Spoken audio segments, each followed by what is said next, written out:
Tatlo po ako sa aming 5 magkakapatid. Nang magbinata ako, naisipan kong iwan ang aming tahanan upang makipagsapalaran sa ibang lugar. Medyo may kahirapan din kasi ang aming pamumuhay noon. Tanging sa lupa lang umaasa ang aming mga magulang. Una kong naging trabaho ang pagko-construction nang sumama ako sa isang kaibigan. At dahil sa wala pa akong ganong nalalaman sa larangan na iyon at wala ding anumang gamit, kung kaya piyon lang ako o yung tinatawag na construction laborer. Marami akong naranasang trabaho dahil sa hindi mapermanente, hanggang sa mapasok ako sa isang pabrika ng garments. Natuto ako ng iba't ibang operation sa pananay. Dito ako medyo tumagal. At sa pabrika ko na rin nakilala ang misis ko.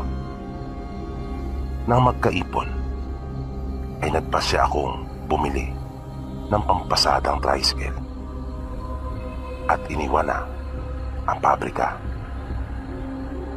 Wala pa kaming anak nung mga panahon na yon, pero nagsasama na kami ni Lenlen. May nabili din kaming maliit na lote na siya namang pinagtirikan namin ng maliit na bahay. Mura lang ang aming pagkakabili dahil sa probinsya at malayo sa kalsada. Mas naging komportable ako sa pamamasada noon ng tricycle. At nagagawa ko pang maihatid at sunduin si Lenlen sa kanyang trabaho. Nanatili kasi siya sa pabrika. Sa araw-araw kong pamamasada ay masasabi kong halos lahat na yata ng dapat makita sa lansangan ay nakita ko na. Pero sa lahat ng iyon, may ilan akong mga karanasan na talaga namang tumatak sa akin, na habang nabubuhay ako ay hindi ko na talaga makakalimutan. Minsan, isang gabi iyon na umaambon-ambon, naisip ko na isang pasada na lang at uuwi na ako. Mahirap na kasi. Baka lumakas pa ang ulan at mapasma pa ako. Nang torno ko na sa pila, ay mabilis namang napuno ang aking tricycle. Kasalukuyan na naming binabaybay noon ang daan. Marami pa kasing bahagi ng daan doon sa lugar ang wala pa ring ilaw. Kung kaya may kadiliman at tanging ilaw lamang ng sasakyan ang siyang nagbibigay ng liwanag. At marami din ang bahagi ng daan doon na hindi pa sementado. Nang sapitin namin ang pababang bahagi ng kalsada at kasalukuyang binabaybay na iyon, ay bigla akong nagulat nang bigla na lamang may tumawid. Kung kaya napapreno agad ako. Laking pasalamat ko na hindi natumba at gumulong ang tricycle, at sa halip ay dumausdos lang ang gulong.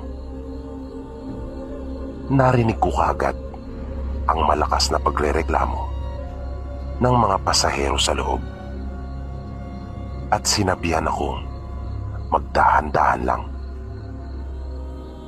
Humingi naman ako ng paumanin at sinabi kong may bigla kasing tumawid. Mabilis kong inilabas ang flashlight sa aking belt bag at inilawan ang kabilang gilid ng daan para mapagsabihan sana ang tumawid na mag-ingat sa susunod. Ngunit wala kaming nakita. Maging yung mga nakasakay sa likuran ko ay wala naman daw silang nakitang tumawid. Pero alam ko sa aking sarili na mayroon talaga akong nakita. Babae ito, nakatamtaman ang haba ng buhok at nakasuot ng puti. Kinilabutan ako. Biglang nanlamig ang aking buong katawan. Matapos kong maihatid lahat ng aking pasahero, ay nagmamadali na akong umuwi ng bahay. Sa daan ay kinakabahan talaga ako. Nung nasa bahay na ako, ay hindi ako dalawin ng antok. Noon ko nasabi sa aking sarili na may katotohanan pala ang kumakalat na balita. Kwento-kwento kasi na mayroon nga raw nagpapakita sa bahagi na iyon ng daan.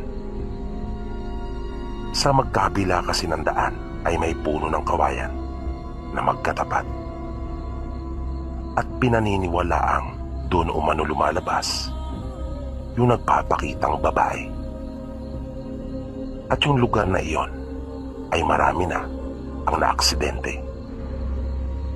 Noong mga panahon na iyon, siguro ay nasa 3 na ang namamatay sa lugar. Na ang lagi namang sinasabi ng marami ay pawang mga lasing kasi ang mga naaksidenteng namatay doon. Ewan ko, pero iba yung pag-iingat na talaga ang gagawin ko sa tuwing daraan ako doon. Yan ang mariing sabi ko pa sa aking sarili noong mga oras na iyon. Makalipas ang ilang araw, nang sunduin ko naman si Mrs. sa kanyang trabaho, ay may nadaanan kaming tao na nasa gilid ng kalsada. At para itong nagsusuka na nakahawak pa ang isang kamay sa puno. Nang bigla na lamang itong lumingon sa amin at walang sabi-sabing sinugod si Lenlen na nasa loob ng tricycle. Kaya mabilis kong kinabig ang manibela upang maiwasan ang lalaki. Napasigaw ang asawa ko sa sobrang gulat.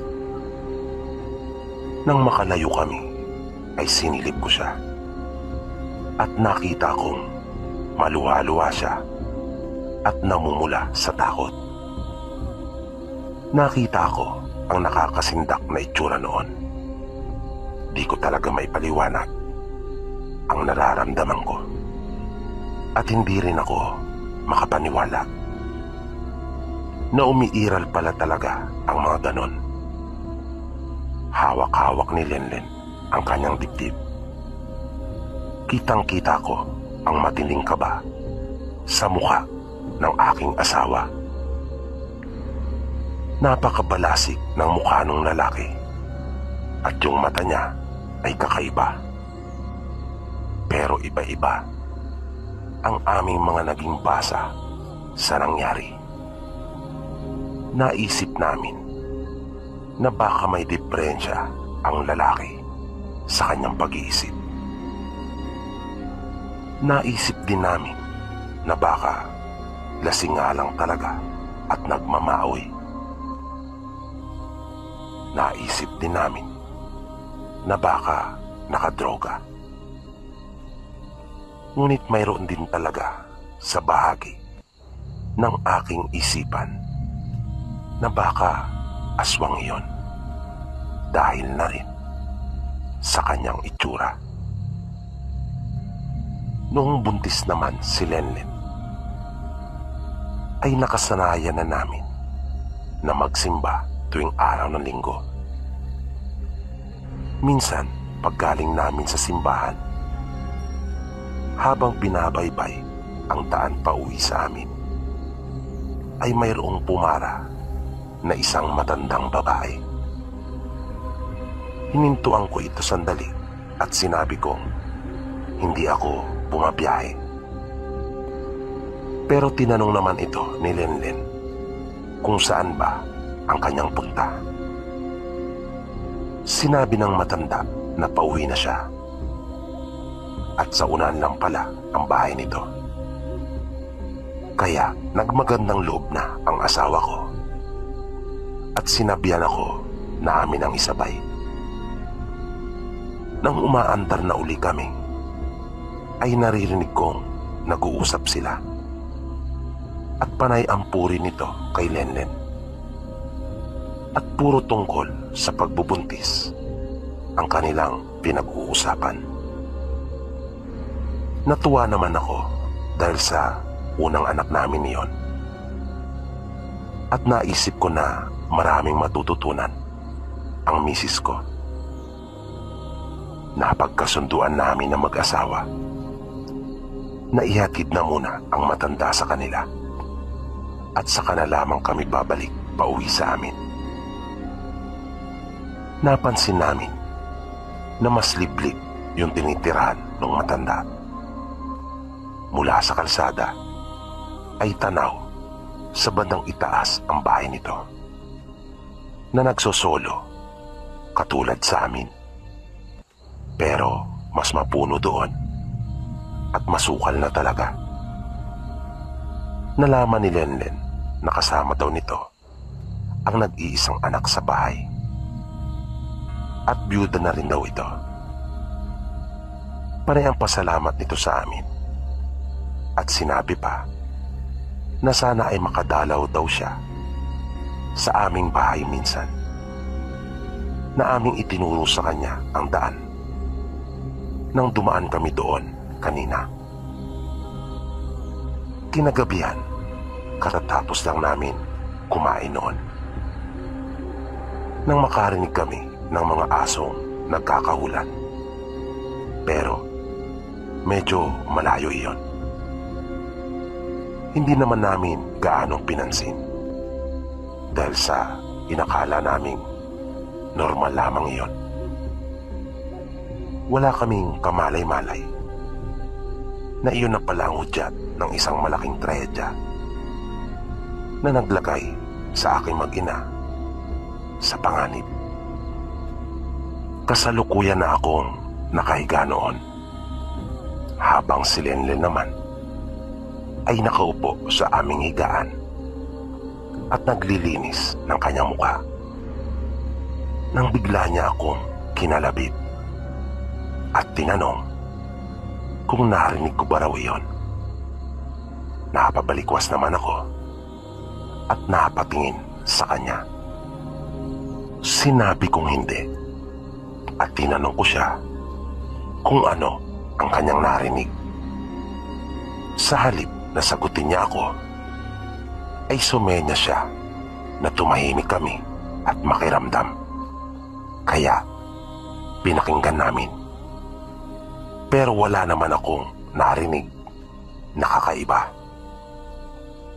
Lumapit siya sa akin at sinabi niyang parang mayroon daw kasing nasa labas ng aming bahay. Kaya kahit medyo inaantok na ako noon, ay pinilit kong huwag muna matulog. Nang nakahiga na sa tabi ko si Lenlen, ay sinabihan ko siya na matulog na at huwag mag-alala dahil sa babantayan ko siya.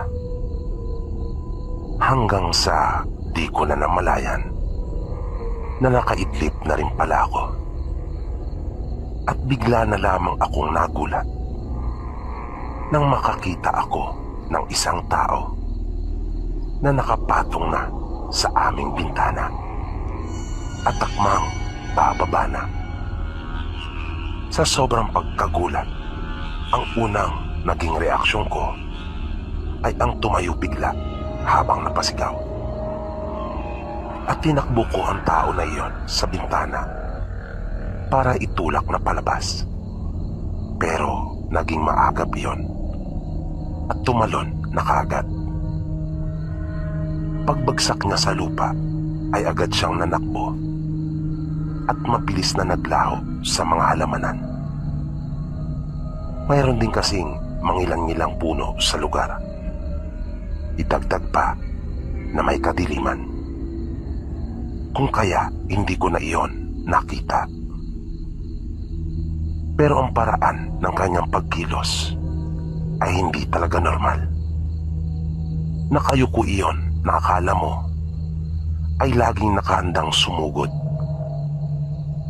At para iyong taong grasa na maitim ang kanyang balat. Di ko siya naitsurahan dahil sa nakatabon ang buhok noon sa kanyang mukha. Matapos iyon ay parang nanlambot ako. Napaupo ako at napasandal sa aming dingding. Ang lakas at ang bilis ng pagtibok ng puso ko. Grabe ang kaba na aking naramdaman noon. Nakita kong nakaupo na rin si Lenlen at nakatingin sa akin. Nakita pa pala niya ang tao na iyon bago nakatalon. Alalang-alala siya para sa amin. Tinanong niya ako sa garalgal na boses kung ano iyon. Sinabi ko na lang na magnanakaw. Pero malakas talaga ang kutob ko na hindi iyon karaniwang tao. Nang sumunod na araw, sa halip na pumasada ako, ay inayos ko ang bintana at pinto. Sinigurado ko na hindi na kami basta-basta mapapasok ni numan. At sinabi ko sa aking sarili na hindi ko na hahayaan na maulit pang muli ang pangyayaring iyon. Dahil paano na lang kung nakapasok na ng tuluyan ang taong iyon sa loob ng aming bahay nang hindi ko namalayan. Maya-maya, biglang naputol yung pag-iisip ko nang makarinig ako ng boses na tumatawag sa labas. Pamilyar sa akin ang tinig na iyon. Nang lumabas ako ay nakita ko nga si Nanay Auring. Yun yung matanda na isinabay namin ni Lenlen. Bumati ako sa kanya ng isang magandang araw at gumanti naman ito. Hinanap niya si Lenlen. Sinabi kong pumasok. Ayaw pa kasing huminto hanggat kaya pa raw niya ay papasok pa rin siya. Dahil sa isa rin kasi si Lenlen na inaasahan sa department nila. Line leader kasi siya. Napansin ko kaagad na nalungkot si Nanay Auring nang malaman niyang wala si Lenlen. Sinabi ko sa kanya na bumalik na lang ng mga alas 5 at siguradong maabutan na niya iyon. Sinabi niya sa akin na susubukan niyang makabalik pero hindi daw siya sigurado. Kinagabihan nung araw na iyon, habang kumakain kami, ay napag-usapan namin si Nanay Auring. Nang tanungin ako ni Lenlen sa kung ano ang pakay ng matanda, ay sinabi kong hindi ko rin alam dahil sa wala naman itong nabanggit. Pagkatapos namin makapagligpit ng aming mga pinagkainan, ay magkasama na kami nagtungo sa aming silid. Maliit lang ang aming bahay na ang tawag ko pa nga ay home sweet home. Dahil kahit saan namin ibaling ang aming paningin, ay kita namin ang isa't isa. Nang nasa kwarto na kami, ay napanatag ako dahil sa wala kaming narinig na kahula ng mga aso. Pero hindi pa rin ako nagpakakampante. Si Lenlen, nung gabing iyon, ay parang hindi naman mapakali.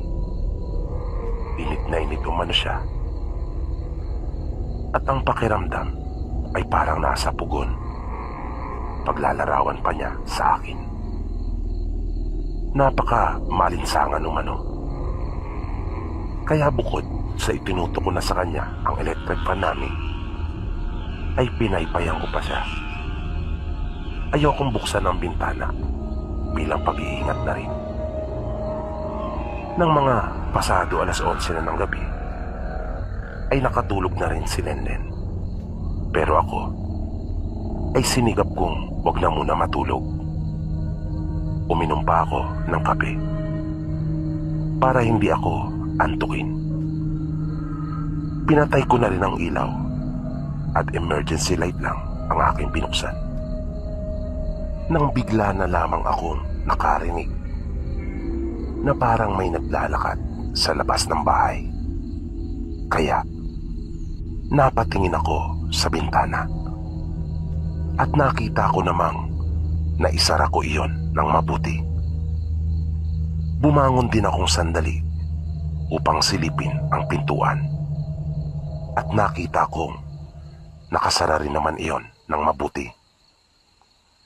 Nang papasok na ako sa kwarto namin, ay bigla akong kinabahan nang may makita akong tila may nakasilip sa dingding. Ang pagkakayari po kasi ng bahay namin ay pinaghalong-halo blocks at kahoy. At doon ito nakasilip sa may siwang. Doon sa may dugtungan. Iniwasan kong lumika ng ingay. Kaya hindi ako nagtuloy na pumasok sa aming silid. Sa halip ay dumiretso ako sa kusina at kumuha ng kutsilyo. Pagbalik ko sa entrada ng kwarto namin, ay wala na ang mga mapupulang mata na nakasilip doon. Nakiramdam akong mabuti at naramdaman kong may umakyat sa bubungan namin. At nakarinig na rin ako ng kakaibang tunog. Marahan iyong gumagalaw sa ibabaw ng bubong.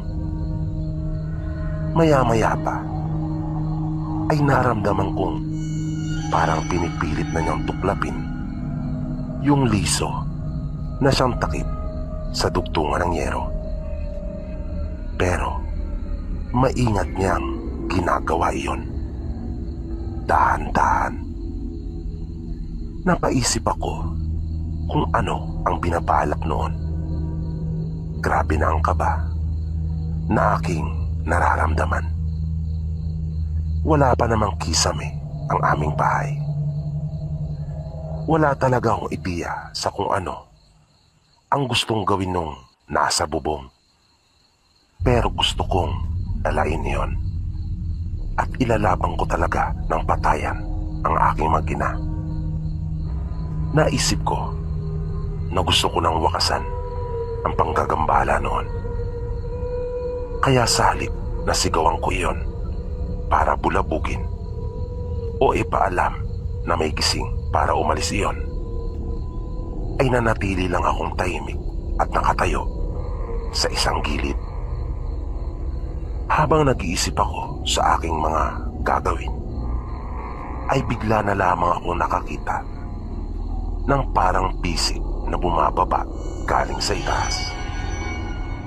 At napansin ko iyon nang malapit na sa tiyan ni Lenlen, nang abot na ng liwanag na nagmumula sa emergency light. Kaya mabilis na akong kumilos. Hinawakan ko ng mahigpit iyon, sabay nilaslas ko gamit ang hawak kong kutsilyo. Naramdaman kong tila na bigla at nataranta naman ang nasa itaas. Kumalampag ng malakas ang bubungan. At rinig ko rin ang tunog noon na nasaktan. Maya-maya ay biglang may lumundag at nagtatakbo ng palayo. Sisilipin ko pa sana iyon pero naisip kong di ko na rin iyon makikita dahil sa siguradong nakalayo na. Nagulat naman ako nang makita ko sa aking kamay ang kapirasong laman na aking hawak. Kabahagi iyon ng dila at ang daming dugo. Samantalang manipis lamang nang una ko iyong makita. Kaya hindi ko akalaing ganon kadugo iyon.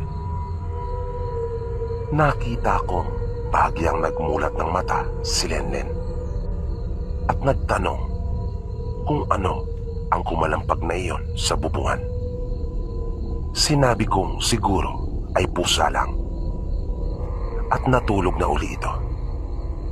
Ayokong mag-alala pa ito. Kung kaya, nagsinungaling na lang ako at inilihim sa kanya. Kinaumagahan nang ihahatid ko na si Lenlen sa kanyang trabaho, ay laking gulat namin nang aming makasalubong si Nanay Auring. Nang tanungin namin ito, ay sinabi niyang sa amin daw talaga ang kanyang tungo. Dahil sa hindi daw niya magawang pumunta sa amin ng ganong oras na alas 5. Dahil sa okupado daw siya sa kanilang bahay ng mga gayong oras. Kung kaya sinikap na lang daw niya na magpunta ng umaga para maabutan si Lenlen. Lumapit si Nanay Auring kay Lenlen sa loob ng tricycle at nag-usap sila. Pagkatapos nilang makapag-usap, ay sinabi naming ihahatid na muna namin siya sa kanila bago kami didiretso sa trabaho ni Lenlen. Dahil may kalayuan iyon kung lalakarin. At tumanga talaga kami sa matanda. Kinagaan niya iyon para lang maabutan niya si Lenlen. Nang marating namin ang kanila Nanay Auring, pagbaba niya sa tricycle, ay may isang lalaki na naabutan niyang paakyat din sa daan papunta sa kanilang bahay. Nakaangat ang t-shirt noon hanggang sa kalahati na mukha at tila nahihiyang magpakita. Pero meron akong isang napansin. Parang may mga dugo ang damit noon na ipinapantakip sa kanyang mukha. Tinanong iyon ni Nanay Auring kung saan galing, pero hindi ito sumagot. Makailang ulit pa niyang tinanong, pero dumiretso lamang ito at hindi man lang siya nilingon. Nagpaalam na kami kay Nanay Auring at bago kami tuluyang makaalis, ay sinabi niya sa amin na iyon daw ang nag-iisang anak niya. Bigla akong kinutuban. Di ko alam, pero biglang nag-iba ang aking pakiramdam at bumilis na uli ang pagkabog ng aking dibdib. Kaya pagkatapos na masabi ng asawa ko ang mga katagang siginay, ay pinaharurot ko na ang tricycle. Nang nakakalayo na kami, ay tinanong ko si Lenlen kung ano ang kanilang napag-usapan ni Nanay Auring. Sinabi niya sa akin na binigyan umano siya nito ng pangontra dahil sa delikado daw para sa isang buntis na katulad niya sa aming lugar. Kung kaya binanggit din niya sa matanda na kagabing araw ay may pumalampag sa aming bubungan. Ngunit sinabi ko daw sa kanya na isa lamang yung pusa at saka nagpasalamat kay Nanay Auring. Sinabi ko kay Lenlen na wag na munang pumasok at bumalik kami sa bahay. Panay ang tanong niya sa akin kung bakit noong nasa bahay na kami. Pero sinabi ko na pagdating na lang sa bahay ng pinsang ko, ipapaliwanag. Nag-impake kami. Mga damit lang at mga importante ang aming dinala. Pagdating sa bahay ng pinsang ko, ay nakiusap ako na kung maaari ay doon na muna kaming mag-asawa. Ipinaliwanag ko sa kanila na may lahing aswang sila Nanay Auring, na nabaitan lamang ito sa amin Dahil sa kagandahang loob na aming ipinakita dito, nang aming isabay nang galing kami minsan sa pagsisimba. Inamin ko na rin kay Lenlen na hindi pusa ang narinig niya kagabi, kundi isa iyong aswang.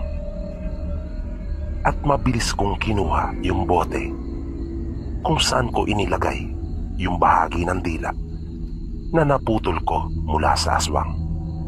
Ngunit laking pagtataka namin, ng dahon at kapirasong sanga na lamang ang nasa loob ng bote. Ipinaliwanag ko pa sa aking asawa na yung aswang na gumagambala sa amin ay anak ni Nanay Auring. At sigurado akong sa pagkakataon na iyon ay alam na niya na ako ang may kagagawan sa pagkakaputol ng dila nito ng kanyang nag-iisang anak. Dahil sa nabanggit ni Lenlen na may kumalampag sa aming bubungan noong nagdaang gabi, at kaya binigyan si Lenlen ng pangontra para hindi pagnasaan ng kanyang anak. Ngunit nahuli ito ng pagbibigay ng kanyang pangontra. Kaya kami lumipat dahil sa oo nga at mabait naman si Nanay Auring.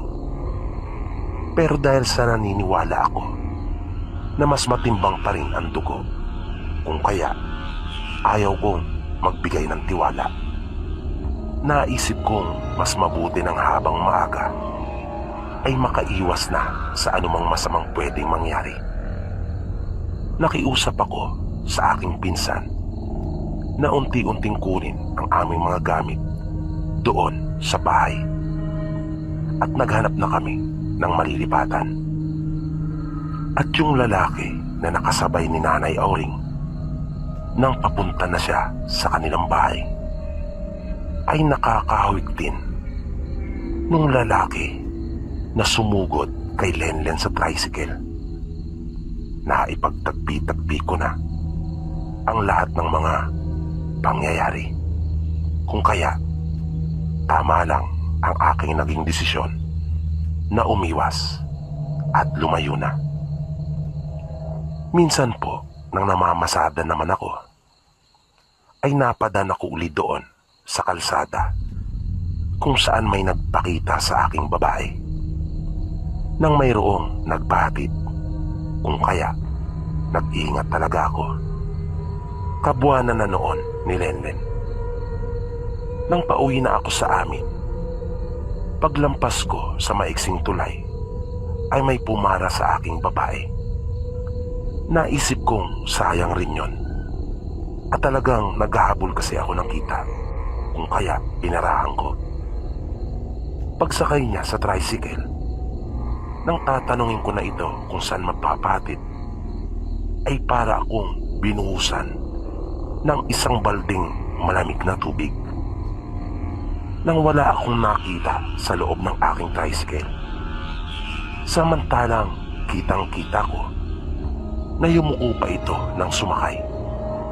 Kaya umusal ako ng maikling panalangin at nagpasya na akong umuwi.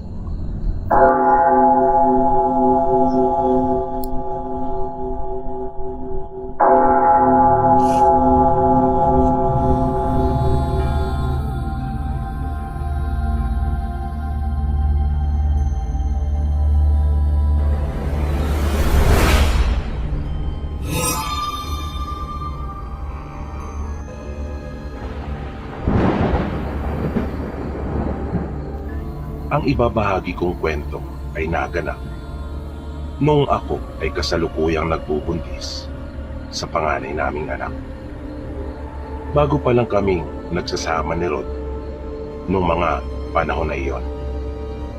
Nang malaman kasi namin na buntis na ako, ay nagpasya na kaming dalawa na magsama. Kaya, nagdesisyon kami na bumukod na at magsarili. Sa Batangas kami noon napadpad dahil sa doon nalipat ng trabaho si Rod. May kaibigan siya at katrabaho na ang pangalan ay si Mike.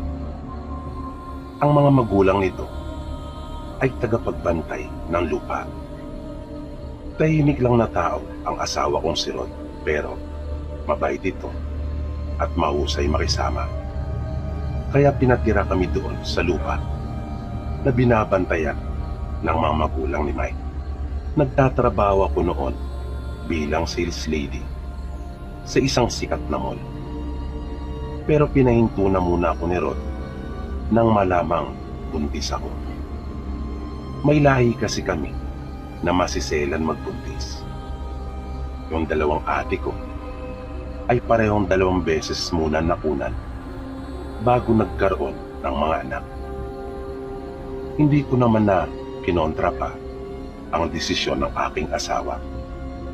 Napansamantalang tumigil na muna ako sa pagtatrabaho dahil para din naman sa akin iyon at sa aming magiging anak.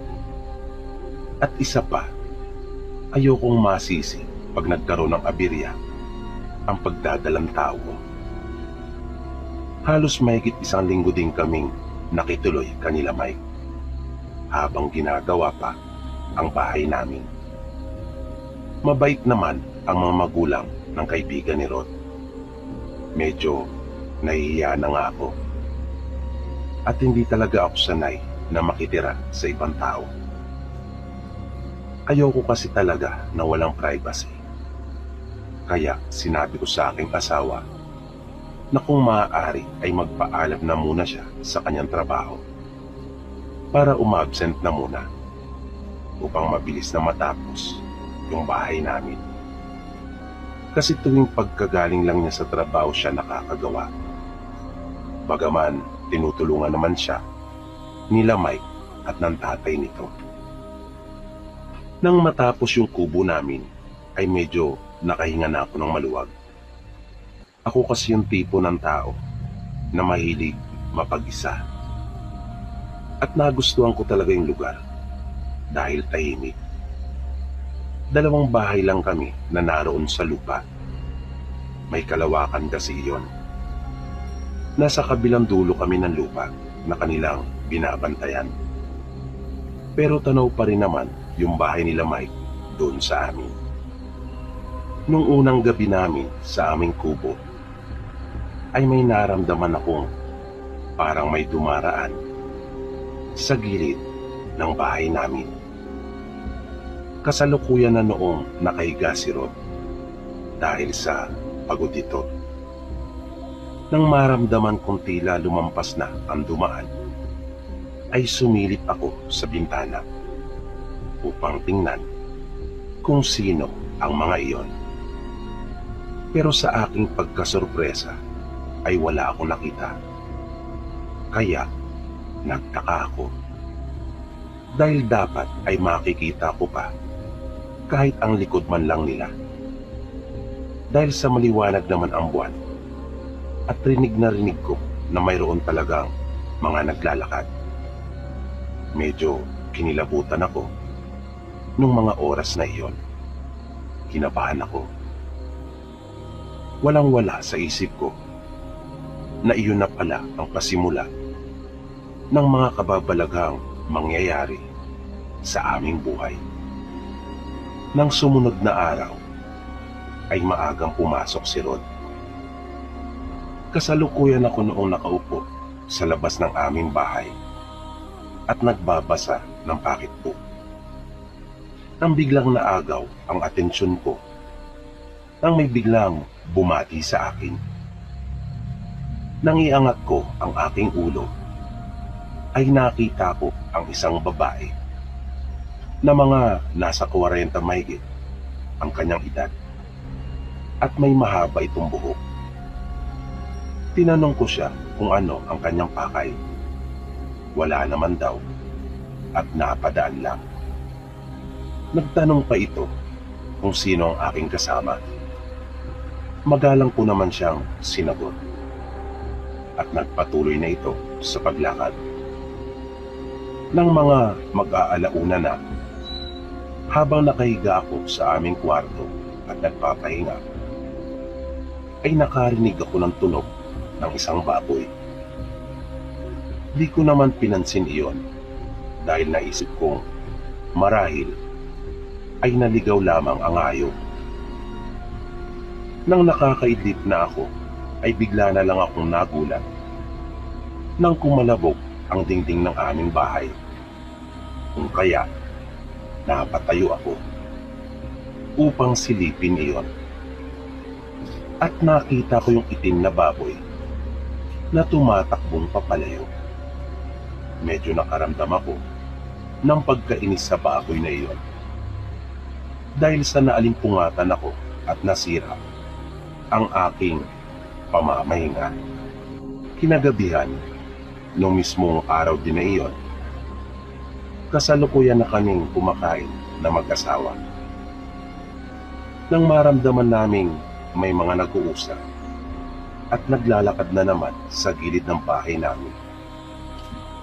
Sa pakiramdam namin ay sa mismong gilid talaga ng bahay.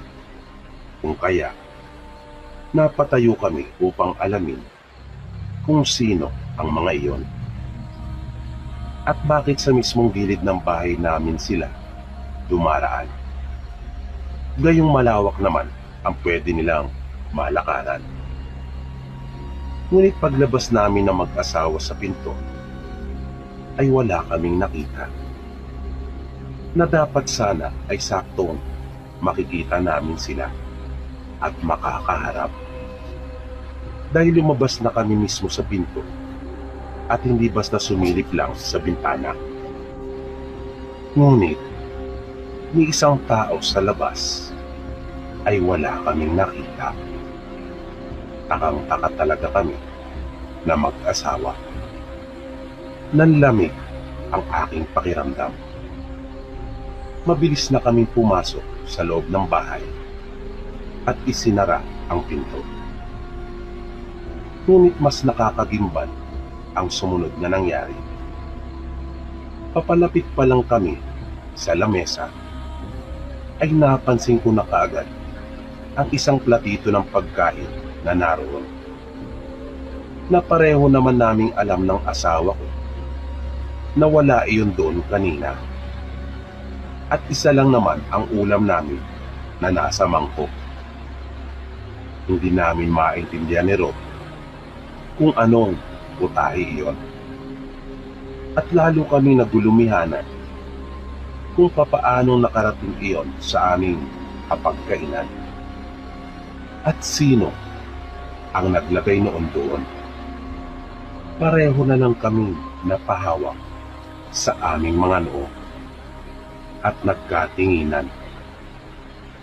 Pagkaupo sa gilid ng lamesa ay halos mangyak-ngyak na ako noon sa tindi ng kaba na aking nararamdaman. Sa inis ni Rod ay kanyang itinapon ang ulam kasama ng platitong pinaglalagyan noon at mabilis nang isinara ang mga bintana.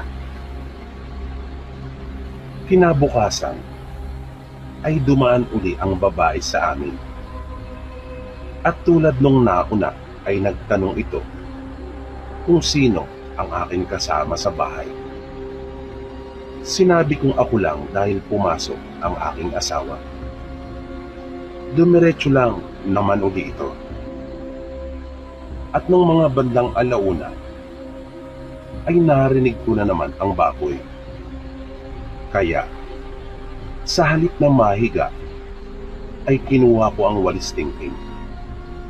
Lumabas ako ng bahay. At nang makita ko iyon, ay dali-dali ko itong pinakbo at hinampas ng hawak kong walis. Napasigaw ang baboy na tila nagulat pa. At mabilis na tumakbo pa ibaba.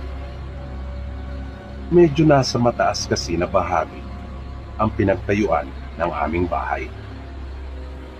Nakita ko nagtalsikan ang alikabok at lupa. Sa bilis ng baboy, manakbo. Nung mga mag-aalas 3 na ng hapon, pagkatapos kong makatulog saglit, ay naisipan kong pumunta sa mga magulang ni Mike. Pagdating ko doon, pagbungad ko pa lang sa pinto, ay naamoy ko na kagad ang mabangong amoy ng niluluto nito. Tumawag ako at mabilis naman niya akong nilabas. Nalaman kong gumagawa pala ito ng langis. At gusto ko yung latik noon. Kaya, pabiro pa ako nagpaalam kay Nanay Melda na kung maaari ba akong makahingi noon. Pumayag naman ito at nangiti. Tinanong ko si Nanay Melda kung daanan ba talaga ng tao yung pinagtirika namin ng bahay. Mabilis itong sumagot at sinabing hindi. Kung kaya nga doon daw nila kami pinagtayo. Dahil sa alam na pala nila na gusto ko ay tahimik. Naikwento pala ni Rod sa kanila. Si Nanay Melda naman ang nagtanong sa akin kung bakit ko raw naitanong sa kanya. Kaya, ikinuwento ko na sa kanya na mayroon kasi kaming nararamdamang mga tumaraan doon, lalo na kapag gabi. Pero ang nakapagtataka ay hindi namin sila nakikita. Napansin kong napakunot noo si Nanay Melda at sinabi sa akin na wala naman silang napalitaan ni minsan o naramdamang may engkanto sa lugar. Kaya naupo ito sa aking tabi at napaisip na sandali. Ako na lang ang bumasag ng katahimikan at humingi ako ng paumanhin sa kanya dahil sa akin pa siyang binigyan ng mga isipin. Nagpaalam na ako kay Nanay Melda at tulad ng ipinangako niya ay binigyan niya ako ng latik. Kung kaya masaya ako nang umuwi. Sa daan ay nagulat pa ako nang makita ko ang babae na nasa unahan at tila hinihintay pa ako. Nabalak pa yatang sumabay sa akin sa paglakad. Kaya wala na akong nagawa pa kundi ang tumuloy. At agad niya akong binati. Nagtanong siya sa akin kung saan daw ako galing. Kung kaya itinuro ko ang bahay nila Nanay Melda. Na naglalakad na kami, ay narinig kong sinabi nito na ang bango raw. Kaya iniangat ko ang hawak kong latik at sinabi kong binigyan ako ni Nanay Melda.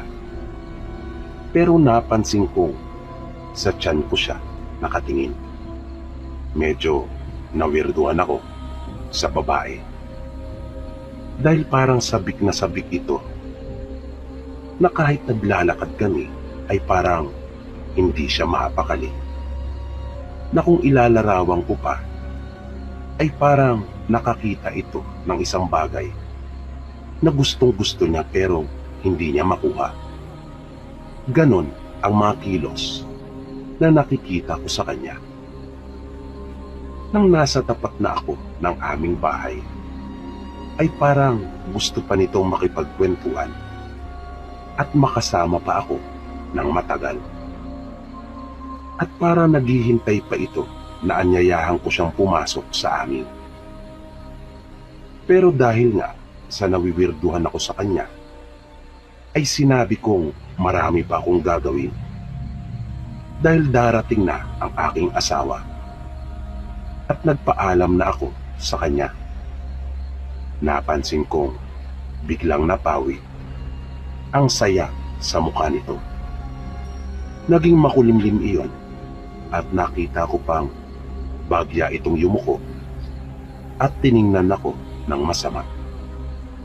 Natakot ako sa mukha nito. Kaya nang makapasok ako ng bahay, ay mabilis ko nang isinara ang pinto. Na hanggang sa maipinit ko na ang pinto, ay nananatili lang itong nakatayo doon at nakatingin. Kinagabihan, nang nakahiga na kami mag-asawa, at matutulog na, ay bigla kaming nagulat na dalawa. Nang halos umuga ang aming kubo, nang may dumapo sa aming bubungan. Ang lakas ng pagkalabog noon na akala mo ay may nahulog na isang buwig ng nyog. Natatandaan ko pang napakapit talaga ako ng maigpit sa braso ng aking asawa dahil sa takot. Hindi kami kumilos ni Rod, pero nakaupo na kami ng mga oras na iyon sa aming higaan. Nakiramdam kami. Hindi naman namin napansin na gumalaw pa ang nasa itaas. Bumulong si Rod sa akin at sinabihan akong wag aalis. Tumayo siyang sandali. Pagbalik nito ay may dala na siyang kutsilyo. Doon niya iyon pinapatong sa tukador sa gilid lang ng pinto ng aming silid. Pagbalik niya ay kanya akong tinanong kung naramdaman ko ba raw na gumalaw kung ano man yung nasa itaas. Sinabi kong hindi. Matagal iyon, halos may 10 minuto. Maya-maya ay nakarinig naman kami ng baboy. At nasa gilid lang iyon ng bahay namin. Parang nagpapabalik-balik iyon. Napaminsan-minsan pa nga ay binubunggo nito yung aming dingding. Di nagtagal ay napatingin naman kami sa itaas. Nang magsimula ng gumalaw ang naroon. Pero hindi katulad nung una. Nang mga oras na iyon ay marahan lang itong gumagalaw na para bang gumagapang. Ngunit naririnig pa rin namin dahil sa yero ang aming bubong. Lalo na kapag napapaapak ito sa hindi pamakuan. Lumulubog talaga ang yero. Di nagtagal, huminto ang nasa itaas. Nang marating nito ang pinakagilid at narinig na lang namin na tumalon ito mula doon. Nasa kabilang gilid na ito ng bahay namin. Habang patuloy pa rin yung baboy doon sa kabila, na tila nagpipilit na ring makapasok. Nang puntong iyon ay hindi ko na talaga napigilan pa ang aking sarili na hindi maiyak. Takot na takot ako. Nararamdaman kong nanginginig na ako sa sobrang takot. Lalo na nang makita ko ang uso ng baboy na lumulusot na sa dingding. At di nagtagal ay nakita ko na rin ang mapupulang mga mata nito at grabe ang kanyang paglalaway. Naririnig rin namin yung nasa kabila na naglakad paikot sa bahay papunta sa kinaroroonan ng baboy. At para iyong humihingal ng mabilis. Marahil ang buong akala nila ay tulog na talaga kami dahil hindi kami nagbukas ng ilaw. Halos ayaw kong bumitaw kay Rod sa tindi ng aking kaba. Pero binulungan niya ako na sandali lang raw at huwag akong mag-alala dahil hindi siya papayag na may mangyari sa aming masama. Dahan-dahan siyang pumunta sa gilid ng dingding at bigla na lamang niyang inundayan ng saksak ang baboy. Kitang-kita ko na tinamaan niya iyon sa mapulang mata nito. Rinig na rinig namin ang lakas ng pag-iyak ng baboy, maging ang pagdudumali noon na makalayo. At biglang mayroong lumipad at nawala na rin ang tila humihingal na nilalang na kasama nito. Muling tumahimik ang buong paligid. Nilapitan ako ni Rod at sinabihan akong ipanatag ko na ang aking sarili. At doon pa lamang kami nagbukas ng ilaw. At nakita namin ang mga dugo na nagkalat sa lupa at maging sa dingding ng bahay. Nang sumunod na araw ay hindi ko na nakita pang dumaan ang babae. Buong maghapon ay hindi ito nagparamdam. Kung kaya napaisip ako at kinutuban. Kinagabihan noon sa unang pagkakataon ay nakaranas din kami ng isang mapayapang gabi. Kinabukasan, nag-aalmusal pa lamang kaming mag-asawa ay nasa amin na sila Mike at kanyang mga magulang. Malungkot sila. Hindi rin daw nila inaasahan na ganon ang mangyayari.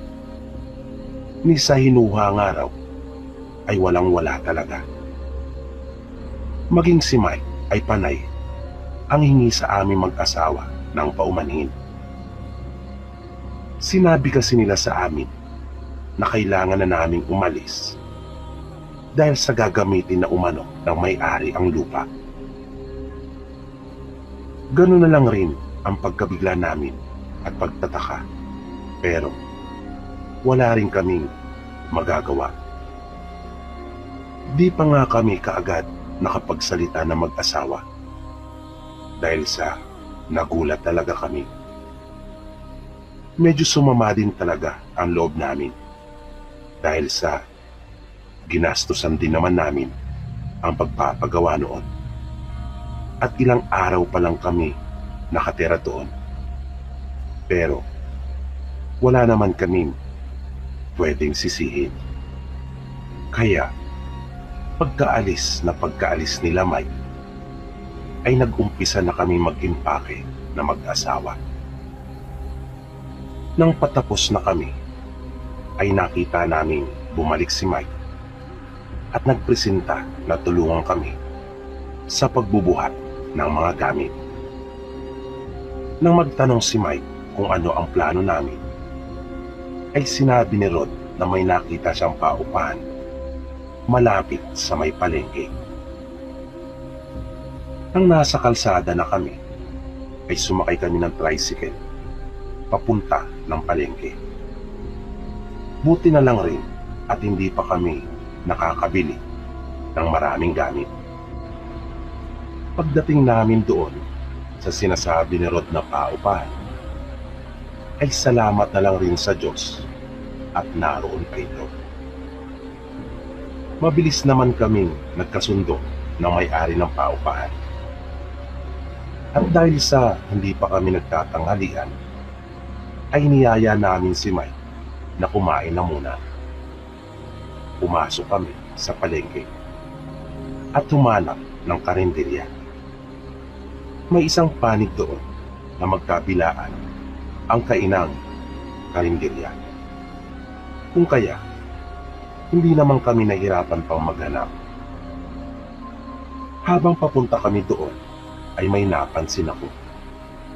Agad kong kinalapit si Rod at pabulong kong sinabi na siya yung babaeng ikinukwento ko sa kanya na madalas dumaraan sa bahay, at pasimple kong itinuro sa kanya.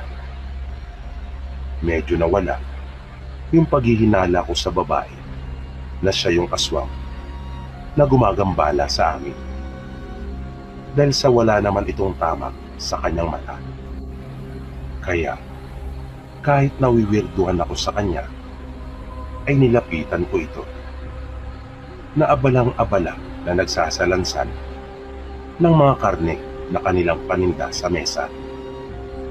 Binati ko ito at tinanong kung bakit hindi ito dumaan sa bahay kahapon. Tahimik lang ang babae na hindi huminto sa kanyang ginagawa at parang galit ito. Maya-maya ay nasa likod ko na rin sila Rod at Mike. Nagsalita bigla si Mike at patanong na sinabi na, "Magkakilala kayo?" Sumagot naman ako at sinabing hindi. Pero nagkausap na kami dahil sa araw-araw itong dumaraan sa bahay. Di nagtagal ay may dumating na matandang babae at kinilabutan talaga ako na napahawak ako ng mahigpit sa kamay ni Rod dahil sa may benda ito sa kanyang mata at kita ko ang galit niya habang papalapit sa akin. Mabilis na gumana ang isip ko. Muli kong ibinaling ang tingin sa isa pang babae at napansin ko ang isang braso nito na mayroong latay. Na naisip ko sa aking sarili na matindi palang pinsala ang maaring tamuhin ng mga aswang sa pamamagitan lang ng walis tingting. Dahil sa tanda kong doon ko tinamaan ang baboy nang hampasin ko iyon, namanhid ang buo kong katawan. Dahil sa isipin na may kakayahan pala talaga ang mga ito na makapagpalit ng anyo. At totoo pala ang mga bagay na iyon na dati ay naririnig ko lang sa mga kwento at halos hindi ko pa nga pinaniniwalaan. Kaya hinila ko na si Rod para umalis. Nang kumakain na kami ay halos hindi ko maibuka ang aking bibig. Wala akong gana at halos hindi ako makapaniwala. Kaya tinanong ako ni Mike kung bakit ganoon raw ang naging reaksyon ko, na para bang takot na takot ako. Sinabi ko sa kanya na hindi parang, kundi takot na takot talaga ako. Nang magtanong siya sa akin kung bakit, ay hinayaan kong si Rod na ang magkwento sa kanya. Matapos na maikwento ni Rod ang lahat kay Mike, ay si Mike naman ang nagsabi na ngayon raw ay alam na niya. Malinaw na umano sa kanya ang lahat. Nagtaka kami mag-asawa sa kanyang mga sinabi. Pagpapatuloy pa ni Mike, ang dalawang babae umano na iyon ay mag-ina at sila daw ang nagmamay-ari ng lupa. Napabulala si Mike na sa tagal ng panahon na kanilang nakikilala ang mag-anak ng mga iyon, ay ngayon lang niya nalaman na mayroon pala talagang itinatagong lihim. Dagdag pa nito, ay baka nga totoo ang napapabalita noong bago pa lamang silang tagapagbantay sa lupa ng mga ito.